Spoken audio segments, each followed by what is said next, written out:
这个想到城镇战，到时候这个每个地方每个宫庙都囤了枪弹，其实蛮可怕的哦。光是想象那个画面哦，就非常的可怕。那我们来看看，包括现在因为国际上面的政治角力都还在持续进行中嘛。大家知道北约峰会正在美国登场，而与此同时，我们看到中国大陆跟白俄罗斯联合军演也在这个时间点哦，在白俄罗斯的境内叫布雷斯特这个地方登场哦。那北约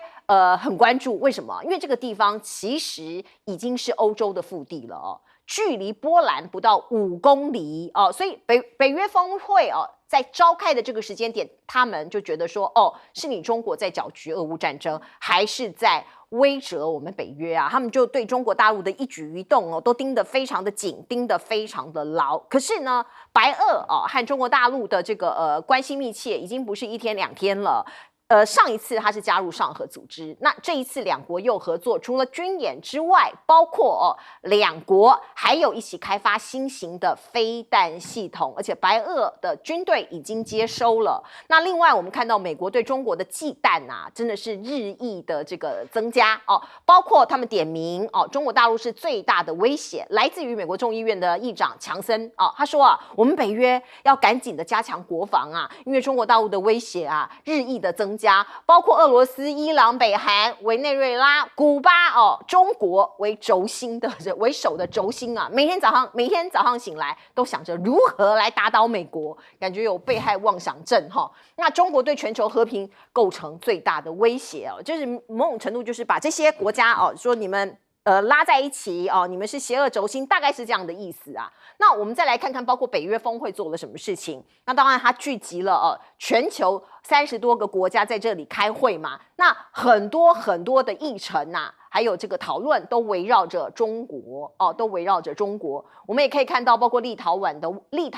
的外长就讲哦，这个对于中国的措辞啊，比以往更强硬哦。因为我们回过头去看2021年的这个联合国公报哦，已经正式指出中国构成体制性的挑战哦。去年的公报也好多处哦提到中国，所以中国就是关键字、关键词。立陶宛的外长就说，联合公报涉及中国的内容将出现比以往更加强硬的措辞。而这一次北约的这个峰会看起来是热热闹闹的开幕了，可是里头的成员国哦，各个国家之间是不是貌合神离呢？哦，包括我们先来看看拜登在开幕的时候，他有一场演说哦，他讲哦，我们的成员国已经增加到32个哦，我们北约比以往更加的强大，而且未来哦，他会向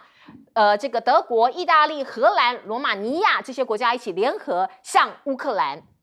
提供更多的防空系统。除了中国之外，他们面对的是俄罗斯哦，对俄罗斯也是非常的强硬呐。可是我们看看这个联合国的驻纽约代表里布莱克，他讲了一些话哦，其实某种程度也点出了北约峰会里这些国家里面的互相矛盾，包括匈牙利总统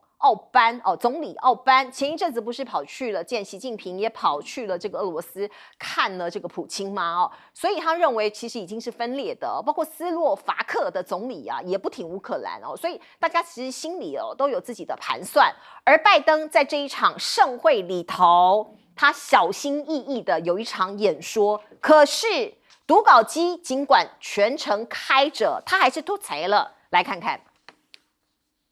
For these reasons, I'm pleased to award you the highest civilian honor the United States can bestow, the Presidential Medal of Freedom. Ask the military to come forward. 好，你看到他最后一句就是要求这个军事助理上来，那一句其实是一个指示哦，就是一个话外音，或者是告诉你说，现在你的助理会递上了一个奖章，然后你要开始帮这些人受奖受勋，大概是这样的意思。结果他也不小心念出来了哦，他不小心念出来了。那你看到他的幕僚有多紧张？除了在提词机上面啊，每一句都提哦，每一个动作都提醒他之外，他要上台前以及讲完话要下台之后，所有的地图啊，都非常详尽的把它列印出来给拜登看哦，就是怕他迷航啊，怕他又闹笑话，怕他在这个关键时刻让所有全世界的人都看到他出糗的这一面。我们来看看包括这个 CNN 目前的民调说是如果现在就选举就投票的话，川普会拿到283张选举人票哦，所以大胜了拜登哦。因为我们知道美国的选制是这样的，是用选举人票制度哦，其实只要270张选举人票就会赢下总统大选的这个总统宝座，所以现在看起来川普的声势是一路往上。来，先请教赖老师。我觉得北约一直在扩张啊，因为北约的秘书长斯托滕伯格啊，他基本上是一个仇中、反中、恨中的一个大将，很鹰派。他在这一次里面就说，我们北约32个国家 GDP 已经占全世界1/2了，而且呢，我们的人数这么的多，我们的国防预算是中国大陆的国防预算好几倍，所以我们可以碾压中国，我们可以把它踩在地上。所以我们只要团结一致，我们就可以把中国踩下来。因此呢，他主张要把北约的力量伸到亚洲来，所以他这次把日本、韩国啊都拉进来，澳大利亚跟纽西兰也都要拉进来，说我们要跟他们发展出这个亚洲版的北约。那当然，这个斯托滕伯格在接受媒体的时候，他是直接坦白就这样讲。可是美国的这个安全委员会的欧洲主任他说没有，我们北约只在大西洋活动，我们不会到太平洋来。可是，一般来讲，很少人会相信美国政府说的话，因为斯托滕伯格他是北约现任的秘书长，而且他是以一个直言，也就是说都直接说的人为著称，所以大家比较相信。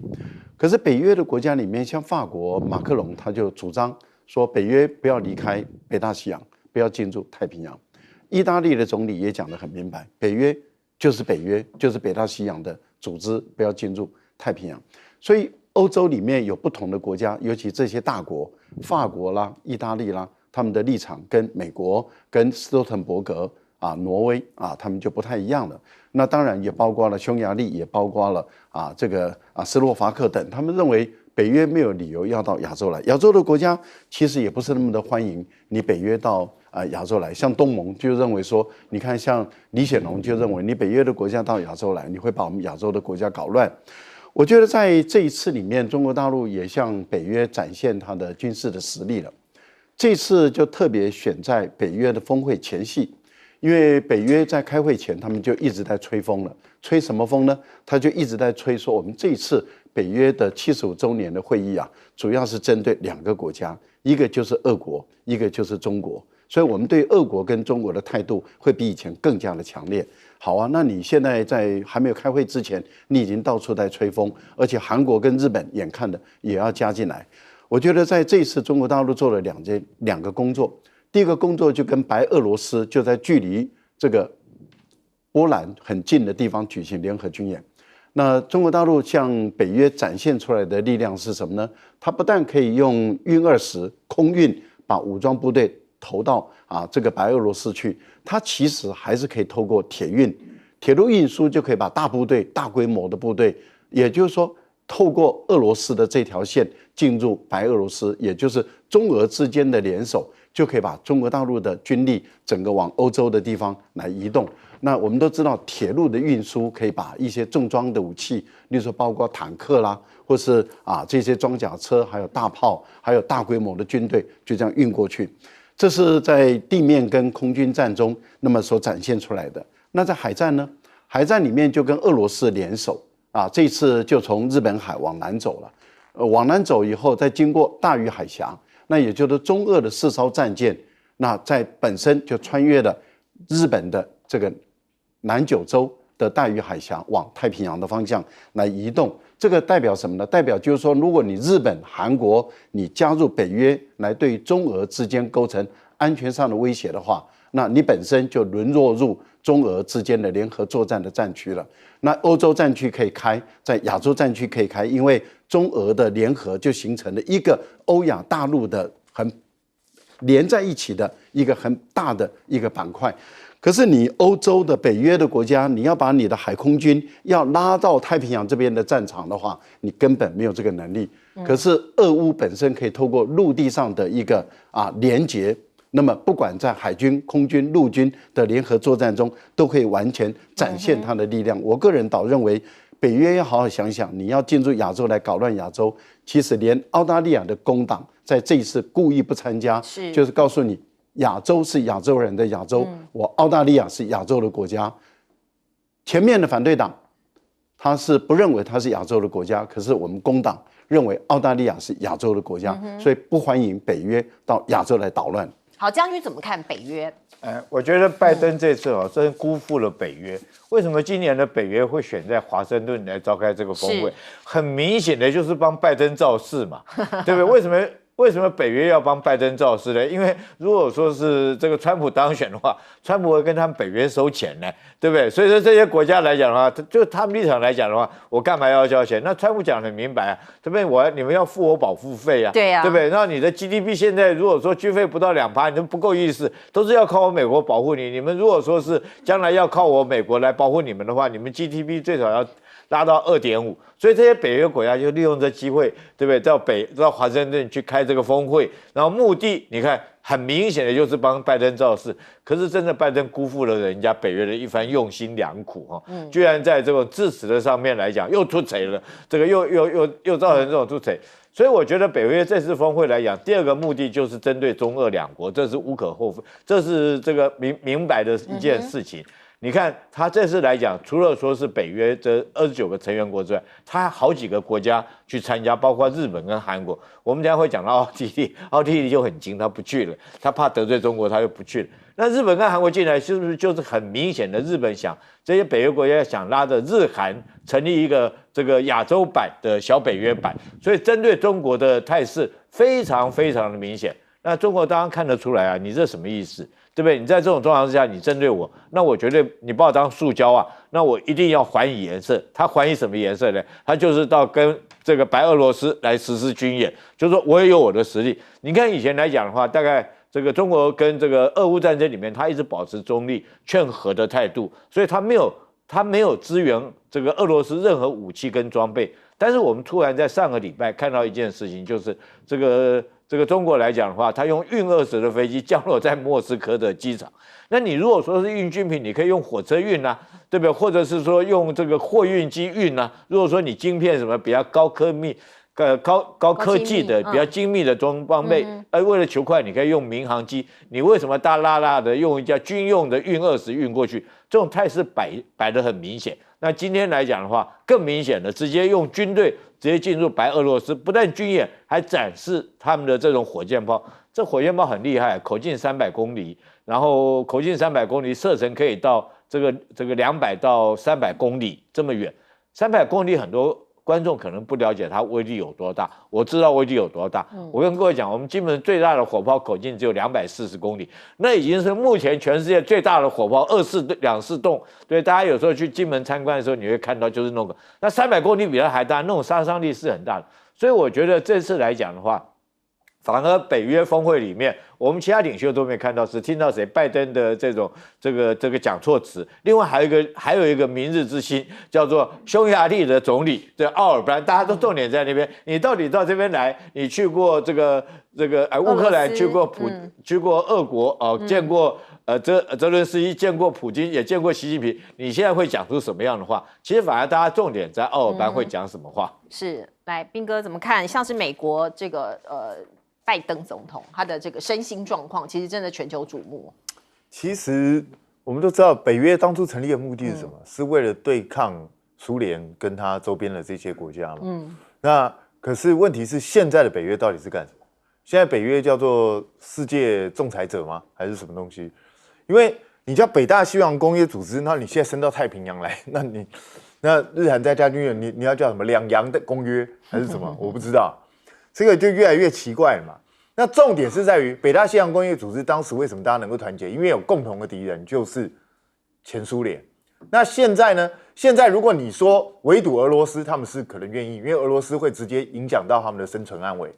那中国大陆对他们有这么强烈的压力吗？打击吗？你在经济上也许大家存在一个竞争的关系，可是你说在军事的威胁上，中国大陆对欧洲的国家要形成什么样的威胁？我实在是很难想象，我也不觉得欧洲这些国家会认为说中国大陆会拿核弹打他们，或拿传统武力来攻击他们。所以这对欧洲这些国家来讲，你要再要求他们跟你美国一起用过去对付俄罗斯的方式去对付中国，我看恐怕这些国家心里头就不是那么的心甘情愿了。那现在当然对拜登来讲，北约其实目的是什么根本就不重要，因为现在拜登只是想要借由这次在华盛顿这一场北约75周年的这个盛会，来重新挽回个人的威望而已。所以你可以看得出来，他为了这场演说准备了非常久，然后这次把所有的细节全部都顾到，他的属下也希望他永远不能再犯错了，因为这时候再犯任何一点错误就惨了。那当然还是被你们抓到了，人家就把后面那个词念出来。后来有人鼓掌，是掩盖了那个尴尬。对，我想他们在那个里头有一些细胞啊，在有直接带头鼓掌，对，赶快把它遮掩过去了。但是我必须说，即使出了这么一个小瑕疵，一般来讲对他开幕演说的评价是算还不错的，还行。但是问题是，拜登真正的问题不在于这个地方啊，他正常的时候表现其实是 OK 的，我必须这样讲。问题就是你不知道他什么时候会不正常，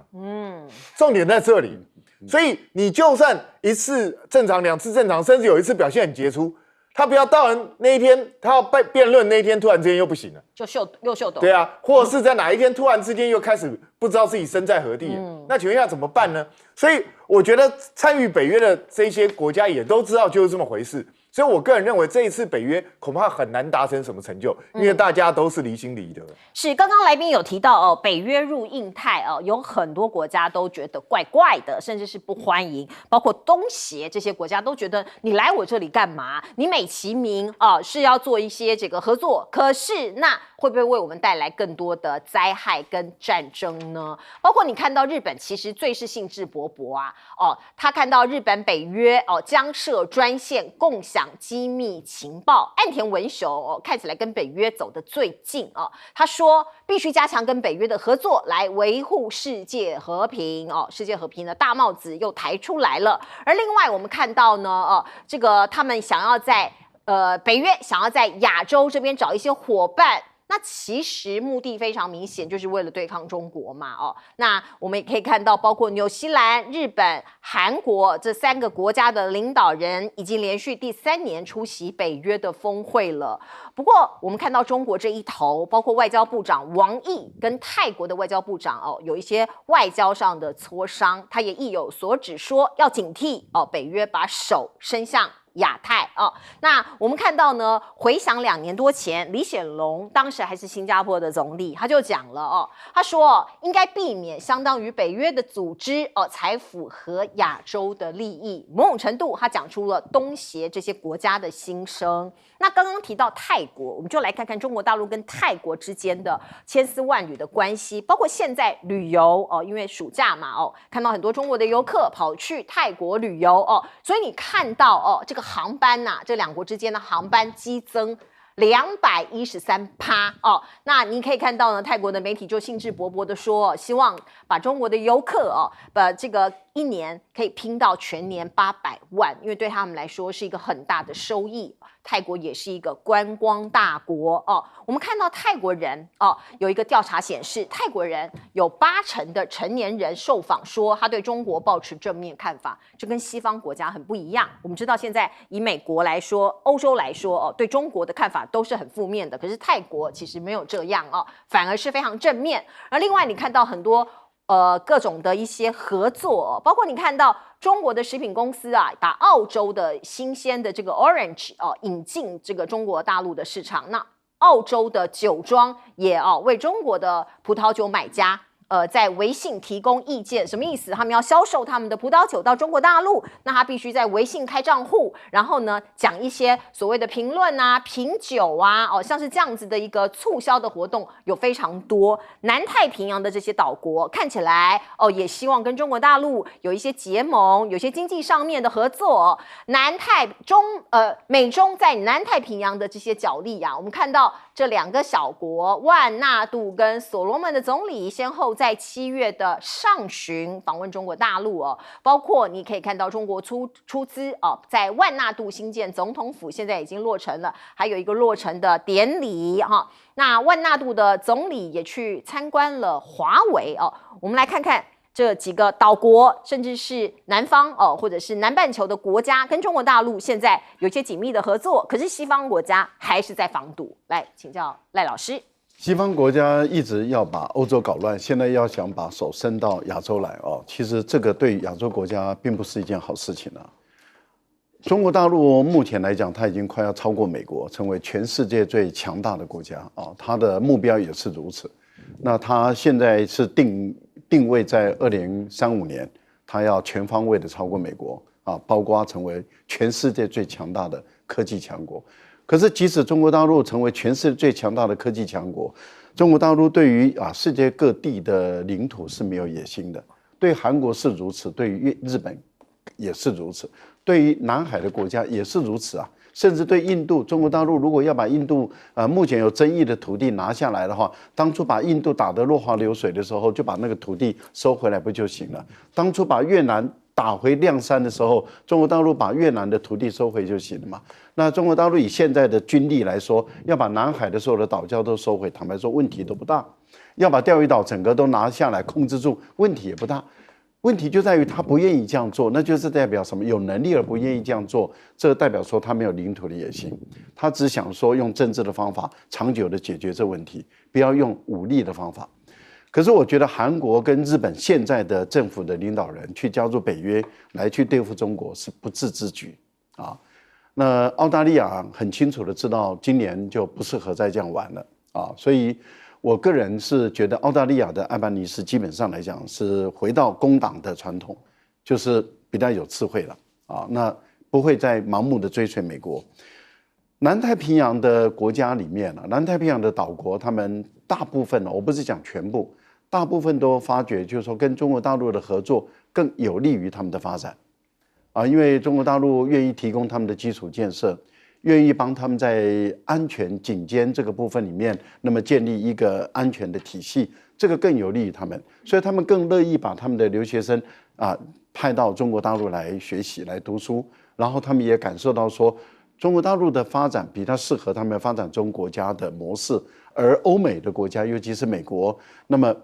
它的模式比较不适合岛国的一个发展。我觉得这个部分里面，就对于这个澳大利亚也好，对于纽西兰，甚至对美国来讲，他们就构成感觉到说，原来我的势力范围现在中国大陆进来了，那你威胁到我的利益了。那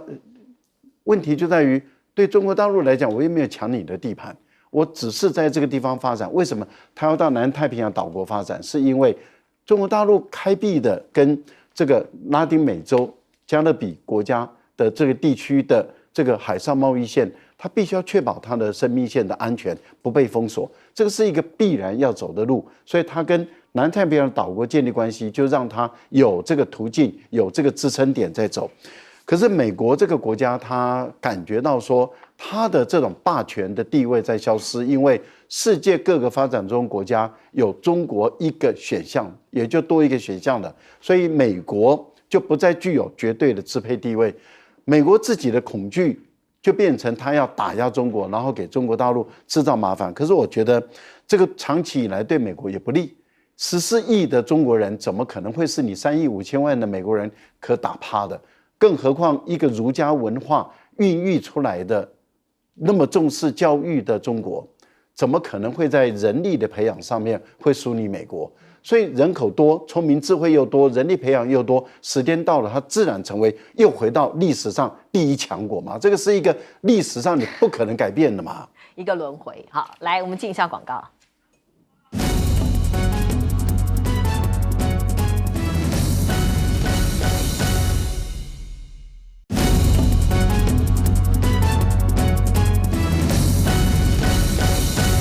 好，我们来问问看将军怎么看这个世界的局势。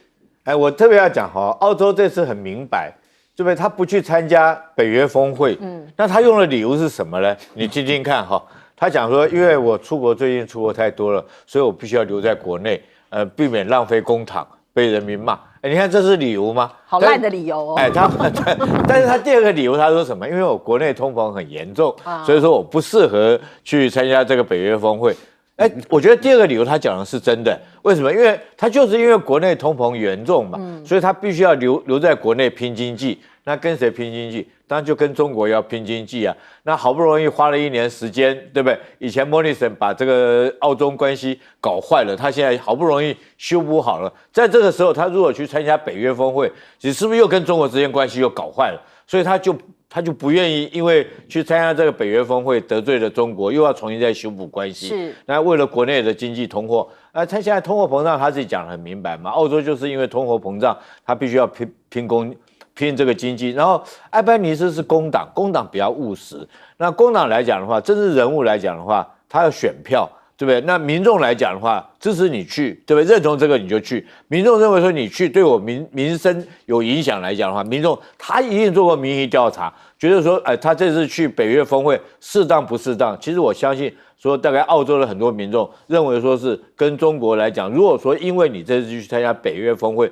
又把我们好不容易建立好可以卖红酒、可以卖龙虾，然后可以卖牛肉这个东西搞坏掉，又影响到我们老百姓生活。其实我觉得他这次不去，就代表了整个澳洲来讲的话，跟民意来讲，跟中国来讲，希望能够走近，那跟这个北约这些国家要保持距离。但是澳洲这次不去哈，我们就很明白看出来，奥克斯3只腿断了1只腿了，对不对？五眼联盟有1只眼睛也已经闭上了，哈，就不再睁开来了。那我想南太平洋这些国家，你看他们重视什么？就是跟中国来讲，国家的安全，国家安全包括种种方面啦，不只是我想没有人会去侵略这些南太平洋这些岛国，可是它有可能发生一些自然的一些灾害，比如说汤加那边这边2年前就发生地震，火山爆发，那对他来讲影响很大。那当然看到第一个帮他的就是这个中国有这能力，用最快的速度运20运到他们，反而是美国跟这个澳洲啊、纽西兰这些国家很晚才到才能够帮助他们。那大家不要忘了，这时候中国在做什么事情？中国这时候在做把052D 的这种军舰，然后重新做成海警船。哎呀，那就不得了了，因为这7000吨的海警船就可以到这些国家去了。我想说，从这个动作里面，我们就可以结合到为什么中国海警船在这个时候要将052D 改装成海警船，不是改装，它是新建的，然后也就是为了将来。它能够到这个南太平洋这些岛国，提供这些岛国不管人道上面物资的救援，或者协助他们护渔，或者协助他们国家安全的防卫。所以说，我们很明显的看得到，其实中国跟南太平洋岛国会越走越近。好，我们进一下广告。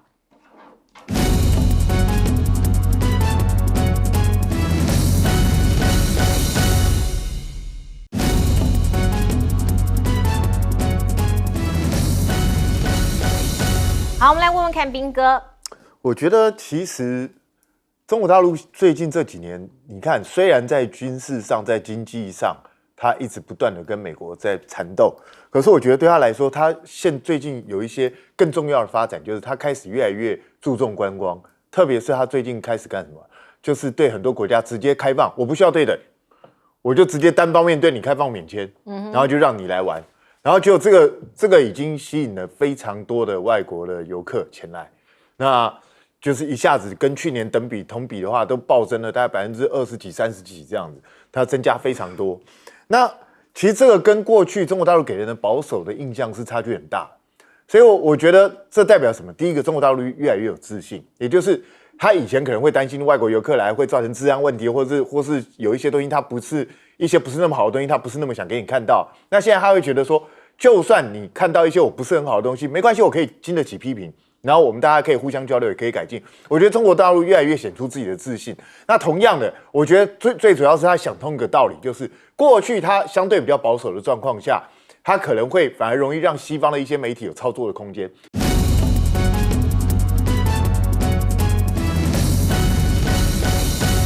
好，欢迎您回到新闻大白话的节目现场，我是钱子，介绍这1个小时的来宾。首先是国际政治专家赖岳乾老师，主持人好，观众朋友大家好，资深媒体人谢寒冰，主持人好，大家好，以及我们的退役少将厉正杰将军。钱子好，各位观众大家好。好，观众朋友，我们赶紧来看看现在台海紧张，我们的国防部部长有做好准备了吗？我们先来看看今天他到立法院去，那记者有问到他说，我们的公庙真的要拿来存储弹药吗？这不是违反了国际法吗？顾立雄，我们的国防部部长他的回应啊，其实并没有完完全全针对问题。他讲分散预囤非常重要，但是一定会遵守相关法规。他没有回答记者说到底要不要把弹药存在公庙里头。而另外呢，国防部也发布了前一天，也就是礼拜一的时候我们的国防部部长前往淡水河口视察纵火油桶的战备那我刚刚也问了将军这个是要预防如果有敌人要沿着淡水河突击进来上岸像这样子的一个动作可是大家都还记得吧？上个月不是有一个中国大陆的男子吗？直接驾着小艇就来到我们的淡水了，而且还差一点上岸如果不是因为在这个淡水河里头跟一个交通船相撞所以你现在试导或者是你布这个线有没有用呢？观众朋友，我们看到顾立雄说，一旦服役就要有保家卫国的决心。那当然，可是他特别提到了中国大陆现在持续在统战，并且锁定青年的手来族。什么是手来族啊？就是你第一次到中国大陆去旅游或者是不管参观你第一次登陆的这些年轻朋友他说你看对岸要对这些人做这个相关的统战所以我们要特别的注意那像是我们的这个文人的这个国防部部长到底懂不懂一些军事呢？其实外界也打了很多的问号，包括昨天山东舰穿越我巴士海峡，这是日本的媒体报道的。于是呢，顾立雄呢被问到之后就说不是，他没有穿越巴士海峡，他是更南边的巴林塘海峡，我是分辨不出来啦。可是像这样的回应，等一下请专家来问专家到底是不是恰当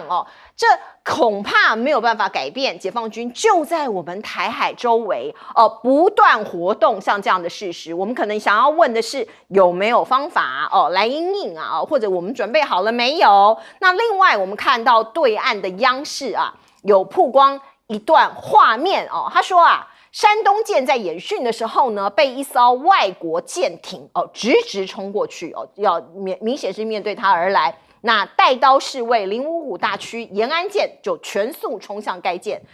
成功逼停这是发生在海上的一幕由央视来曝光，可能有它特殊的意义。而另外呢，在我们的台海的周围空中海上对岸阿共的这个基建不断的侵扰，这已经不是新闻了。可是过去我们看到前一天解放军机夜航在晚上来扰台2小时，我方就侦获对岸的26架苏凯30运8无人机等等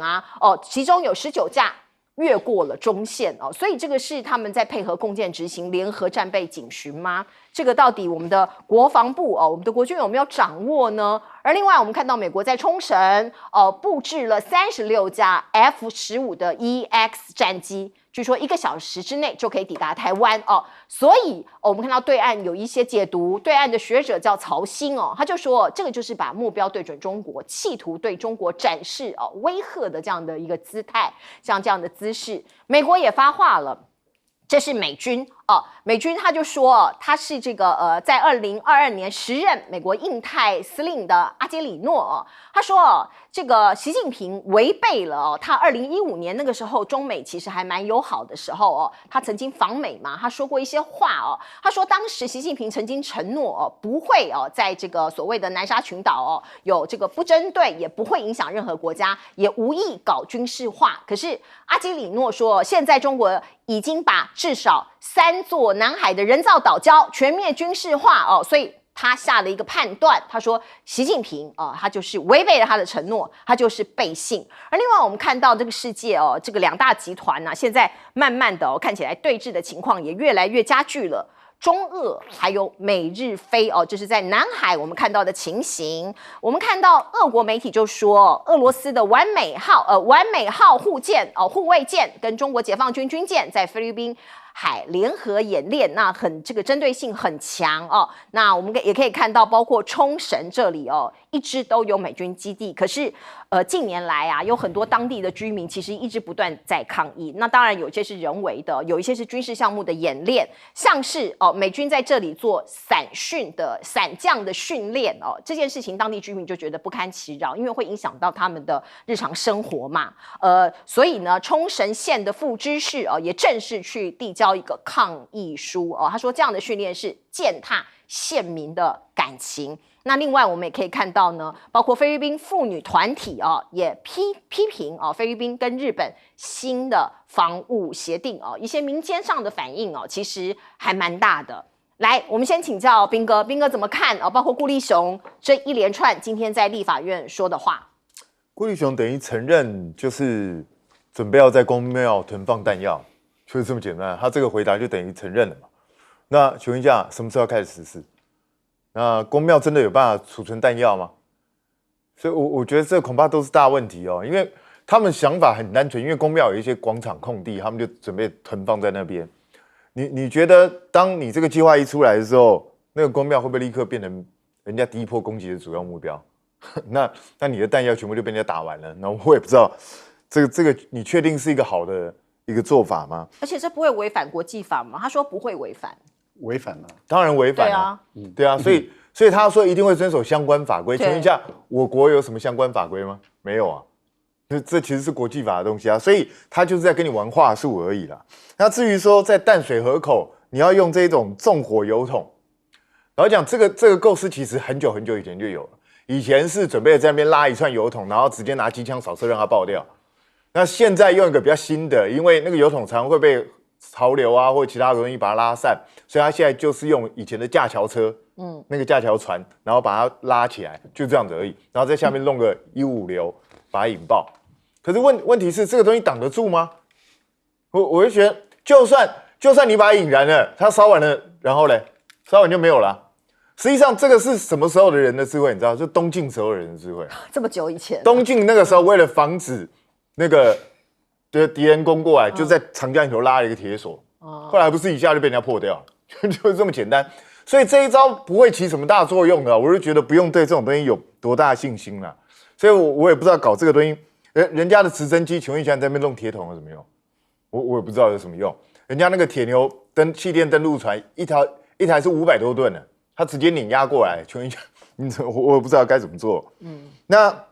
当然当兵一定要有保家卫国的决心，可是我觉得政府要把很多东西清清楚楚的告诉我们服兵役的这些国民，是不是快要战争了？我们应该做什么样的准备？我们应该有什么样的心理预期？这些都是政府应该要告诉士兵的。但你们有说实话吗？那现在当然，解放军就是固定的不断的在进行他的演练，那美军也一直不断的在试探，所以才会出现他们所说的有不明国籍的军舰直的就像山东舰这样冲过来。那当然不可能让他直接这样冲过来，所以055当然要在前面直接挡住，因为据说当时他们已经有心理准备，就是如果对方再不让，就直接撞上去。那这种在海上要相撞，就大家拼马，看谁吨位大，看谁刚好站在比较有利的方位。那所以对方当然到最后也就是闪开了。所以我个人认为，未来这一类的冲撞，不只是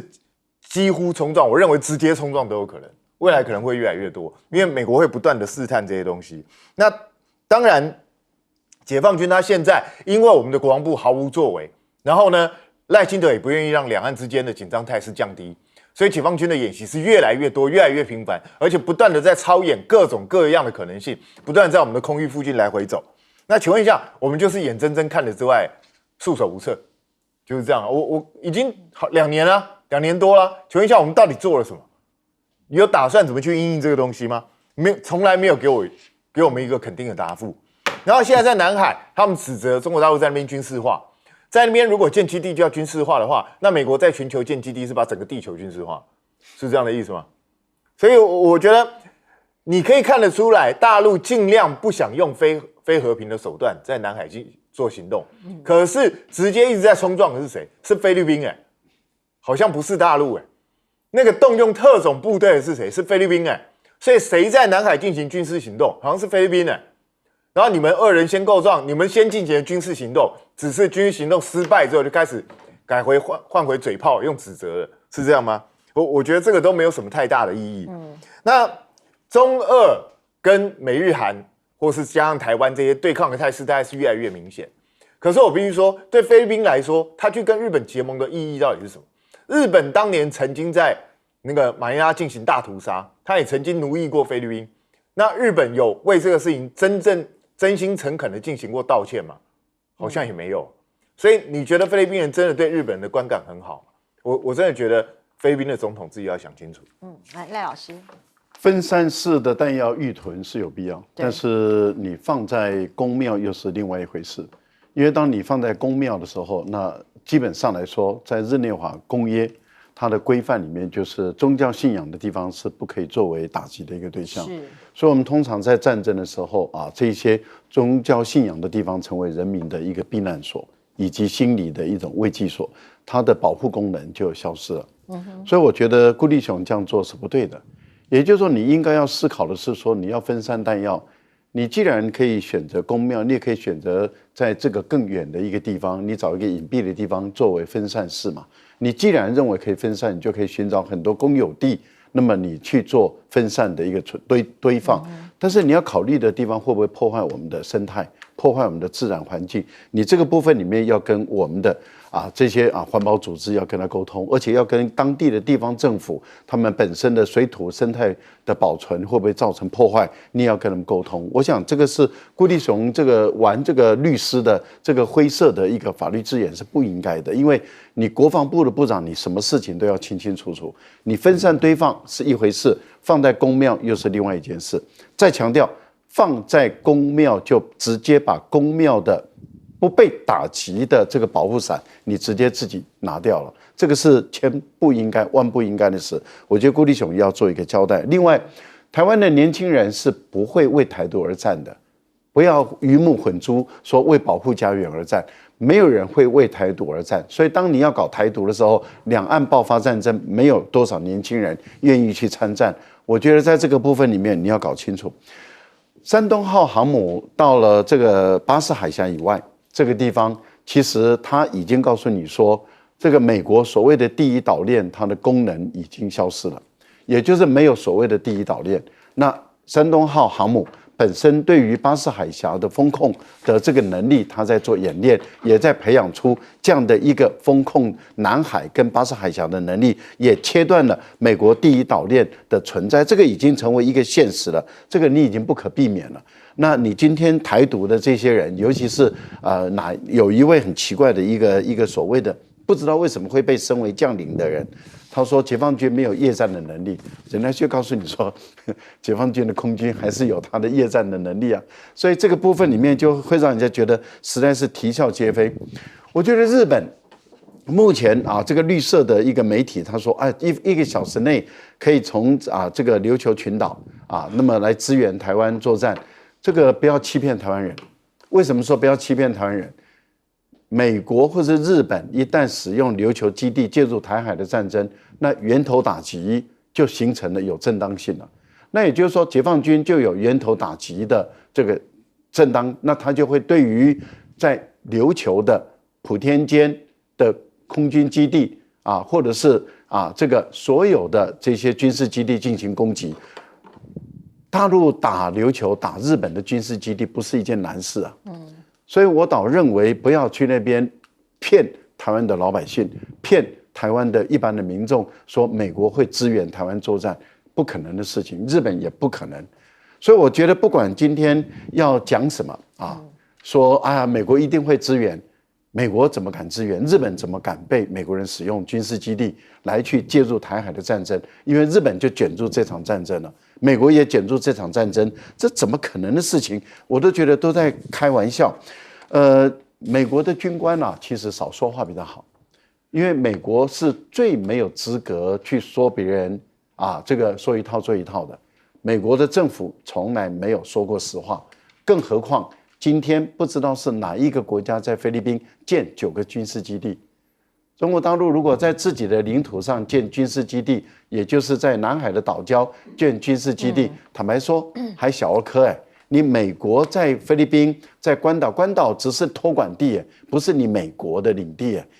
那你只是一个联合国授权你托管，你就在关岛大建军事基地，你在菲律宾大建军事基地，你在澳大利亚大建军事基地，你自己跟全世界交代一下，为什么你在海外这么多地方大建军事基地？你这个解释一下嘛。接下来请将军。我觉得这个解放军和夜航都是被俞北辰害的，对不对？他讲那种话说解放军不能夜航，就弄了人家现在每天来夜航给你看。那最辛苦的变成我们国军空军的官兵，对，每天晚上都要这边没办法好好睡觉，都要陪着在那边这个伴航。然后尤其是最辛苦的是这个机场附近的居民，每天被那个飞机吵得没办法睡觉，都俞北辰害的。俞北辰，你要不要出来跟大家解释清楚？赶快道歉。那第二个我要讲说，但是为什么俞北辰在公庙哈？其实关键在什么？你知道？因为仗要在这里打，所以才在这里囤储弹药嘛。哎。城镇战的意思吗？哎，对，就是城镇战嘛。所以，屯驻弹药地点不就是说我预囤？什么叫预囤？就是我仗要在这里打，我在这边就近可以拿弹药。各位，你知不知道一箱弹药有多重？我光讲步枪弹哦，1180发装在一个木箱里面，18公斤。那你要不要先预囤？当然，那只是步枪弹。那如果说再加上这个手榴弹或者是迫击炮弹。暂时的消耗，你知道那个子弹消耗有多快？你知道吗？具体我讲一个具体数据，你就知道，台南8秒钟打11枪，你看那个速度有多快？对，你118发子弹，一箱18公斤，你只能打几秒钟，各位你就可以算得出来，对不对？所以弹药消耗量是很大，所以一定要预囤。那为什么预囤在公庙？就是准备在公庙这个乡镇打城镇战嘛。为什么我讲打城镇战？你看国防部讲的这次来讲，昨天的汉光演习的这个记者会，他讲了很多事情，讲了很多大实话。譬如说是大家很新鲜、很好奇的看那个交战守则，各位去看给官兵的交战守则上面讲的，全部都是在打城镇战。你怎么样去辨识？老百姓你不要打哦，那是民众，你要分清楚哦，那是军人还是老百姓，你先分清楚。那是不是就是准备在城镇里面打城镇战？我觉得这个交战守则应该交战规则应该发给解放军的，让解放军知道说到这边来，你不要打我们老百姓嘛，我们老百姓何其无辜，我们没有杀伤力，应该是让什么发给我们？第二个他讲的是什么？去中心化直管。对不对哈？什么叫去中心化指展？就战时一开始的时候，我们的指挥链全部被打平，我们没办法指挥，那只有怎么样？你看后面他写的战役层级跟战术层级，战术层级就是赢了，战役层级就是这个衡山指挥所了。这么简单来讲，就是战役指挥所没办法演练的时候，这个战术层级、营级要各自独立作战。那你想想有多惨，所以说他不得已，第一个我觉得他昨天简报，第一个就是要打城镇战，所以在公庙里面预囤弹药；第二个就是我们指挥通讯一旦被断掉，一旦被敌人攻击来讲的话，我们第一级能够承受住多少？那为了要预囤弹药，所以我们必须要把弹药先预囤到我们预约打仗的地方，也就是城镇战地方。那昨天简报让我觉得很讶异一件事情。现在全世界，我想连钳子都知道无人机很重要，对不对？对，无人机是未来改变战场很重要的一种武器。没有看到国防部对无人机有任何的演练，或者是不管是你的攻击或者防护来讲的话，你没有对无人机我们怎么样来防护无人机，我们这样没有这方面演练。当然，或许是说这个等到实兵演练的时候，国防部会表演给我们看，但是我很期待，也我很重视。为什么？因为无人机确实是未来战争之中，从俄乌战争里面我们看到很重要的一个这个不管是战术或战斗或者是武器。那国防部我建议你这次，如果说你还没有准备，你赶快准备，不然的话，我想说国民会观察你到底我们国防部有多少自我防卫的力量。是没有错。